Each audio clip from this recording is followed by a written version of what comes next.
Dear listeners, welcome to History with Herodotus, where we delve into the fascinating tales of our collective past. Today we embark on a journey to explore one of the most pivotal events in modern history, Operation Overlord. This grand endeavor, which would come to be known as D-Day, marked a turning point in the Second World War, as Allied forces stormed the beaches of Normandy, France, to challenge the Nazi occupation. As we set the stage for this epic tale, let us begin by examining the earliest history of Operation Overlord. It is a story that unfolds in the midst of war, with leaders and strategists poring over maps, weighing options, and making decisions that would shape the course of human history. Our narrative begins on May 12, 1943, at the Trident Conference in Washington, D.C., where British Prime Minister Winston Churchill, U.S. President Franklin D. Roosevelt, and their respective military chiefs met to discuss the future of the war effort. In a smoke-filled room within the White House, these leaders engaged in intense debates about the best course of action to take against the Axis powers. The atmosphere was tense, with the weight of responsibility hanging heavy over the shoulders of these men. As they pored over maps and strategized, the sound of pens scratching on paper and the murmur of hushed conversations filled the air. It was here, amidst the grandeur of the White House, that the seeds of Operation Overlord were sown. The discussions at the Trident Conference were not limited to military strategy alone. The leaders also debated the importance of securing a strong foothold in Western Europe, which would ultimately lead to the liberation of France and the rest of occupied Europe. They recognized that a successful invasion would require meticulous planning, coordination, and cooperation among the various military branches and nations involved. One of the key figures instrumental in shaping the early stages of Operation Overlord was General Dwight D. Eisenhower, who had been appointed as the Supreme Allied Commander of the Allied Expeditionary Force. His experience and leadership skills would prove invaluable in the months to come, as he worked tirelessly to bring the plans for Operation Overlord to fruition. As the conference drew to a close on May 25, 1943, the Allies had made significant progress in outlining the framework for Operation Overlord. The next step would be to transform these plans into reality, through meticulous preparation and coordination among the various military branches and nations involved. This would involve an enormous effort, with thousands of troops, ships, and aircraft being mobilized for the invasion. In the months that followed, the Allies worked tirelessly to bring their plan to fruition. The combined chiefs of staff, comprising senior military leaders from the United States and Great Britain, oversaw the development of the operation, ensuring that every aspect, from logistics to intelligence gathering, was thoroughly addressed. They pored over maps, studied the terrain, and analyzed the enemy's defenses, all in an effort to gain a strategic advantage. As we conclude our examination of the precursors to Operation Overlord, we stand at the threshold of a new chapter in this story. The plans are set, the stage is prepared, and the players are in position. The next act in this drama will unfold on the beaches of Normandy, where the bravery and sacrifice of thousands will be forever etched into the annals of history. Dear listeners, welcome back to History with Herodotus, as we continue our journey through the epic tale of Operation Overlord. As the Allies launched their bold assault on the shores of Normandy, a sense of wonder and awe fills our imagination. The sheer scale of the operation is breathtaking.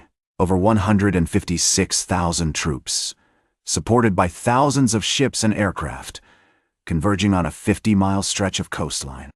The bravery and sacrifice of these individuals will be forever etched into the annals of history. The invasion began in the early hours of June 6th with an extensive airborne assault. Thousands of paratroopers and glider troops were dropped behind enemy lines, tasked with securing key objectives such as bridges and road junctions. As the sun rose over Normandy, the main amphibious assault commenced, with troops pouring onto the beaches from landing craft. The sound of gunfire, explosions, and screams filled the air as the Allies fought to establish a foothold on the continent.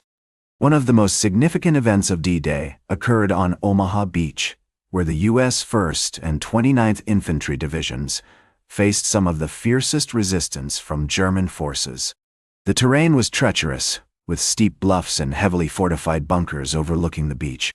Despite suffering heavy casualties, the Americans persevered, eventually breaking through the enemy lines and securing a vital foothold on the continent. As General Dwight D. Eisenhower so eloquently put it, "The free men of the world are marching together to victory." These words encapsulate the spirit of unity and determination that defined the Allied effort on D-Day. The bravery and sacrifice of the troops, combined with meticulous planning and coordination, ultimately led to a decisive victory. As we reflect on the events of June 6, 1944, we are filled with a sense of wonder and appreciation for the achievements of the Allied forces. The successful landing in Normandy marked a turning point in the war, paving the way for the liberation of Western Europe from Nazi occupation. The significance of this moment cannot be overstated. It was a testament to the power of human courage, perseverance, and cooperation. In the aftermath of D-Day, the Allies continued to push forward, expanding their foothold on the continent and eventually breaking out of the Normandy beachhead. The road to victory would be long and arduous, but the momentum had shifted in favor of the Allies. As we conclude our examination of this pivotal moment in history, we stand at the threshold of a new chapter in the story of Operation Overlord.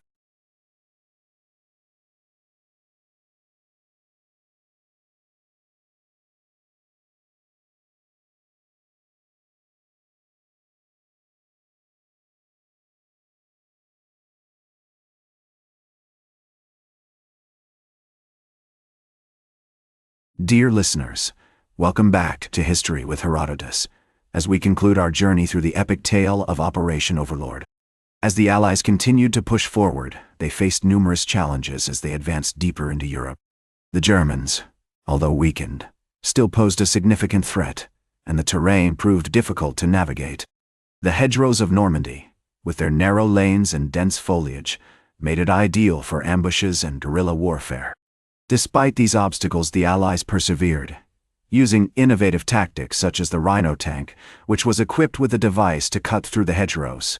One of the most significant events in the aftermath of D-Day was the liberation of Paris, which occurred on August 25, 1944.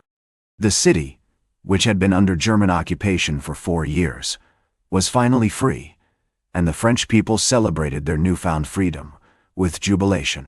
The liberation of Paris marked a significant turning point in the war, as it not only boosted the morale of the Allies, but also dealt a severe blow to the German army's prestige. As the Allies continued to advance, they eventually broke out of the Normandy beachhead and began to push into Germany itself. The road to victory was long and arduous, with battles such as the Battle of the Bulge and the Battle of Aachen proving particularly brutal. However, the momentum had shifted in favor of the Allies, and the German army was slowly but surely being pushed back. On May 8, 1945, Germany officially surrendered, marking the end of World War II in Europe. The war had been won, but at great cost. The Allies had suffered over 200,000 casualties, while the Germans had lost millions of soldiers and civilians. The world was forever changed, and the legacy of Operation Overlord would be remembered for generations to come. Today, we remember the bravery and sacrifice of the troops who fought on D-Day, and honor their memory by continuing to strive for peace and freedom. As we reflect on the events of World War II, we are reminded that the struggle for liberty and democracy is never truly won, but must be constantly defended. The legacy of Operation Overlord serves as a powerful reminder of the importance of unity and determination in the face of overwhelming adversity. In the words of General Dwight D. Eisenhower, the war in Europe has been won, but the war against tyranny and oppression is never truly won, for it must be fought anew by each generation. These words encapsulate the spirit of Operation Overlord and remind us that the struggle for freedom and democracy is ongoing. As we conclude our podcast series on Operation Overlord, we hope that you have been inspired by the bravery and sacrifice of the troops who fought on D-Day. Their legacy continues to shape our world today and serves as a powerful reminder of the importance of standing up against tyranny and oppression. Thank you for joining us on this journey through history, and we look forward to exploring more epic tales with you in the future. The struggle for freedom and democracy is ongoing, but as we remember the events of Operation Overlord, we are filled with hope and determination. The war may be over, but its legacy lives on, inspiring us to continue striving for a better world. As the great historian once said, "The only true wisdom is in knowing you know nothing," and it is with this humility that we approach the complex and multifaceted nature of history. And so, dear listeners, as we bid farewell to our podcast series on Operation Overlord, we leave you with a sense of wonder, awe, and appreciation for the achievements of the Allied forces. The story of Operation Overlord is one that continues to inspire and captivate us, a testament to the power of human spirit and determination in the face of overwhelming adversity. That's all for today's History with Herodotus. Remember to like, share, and subscribe.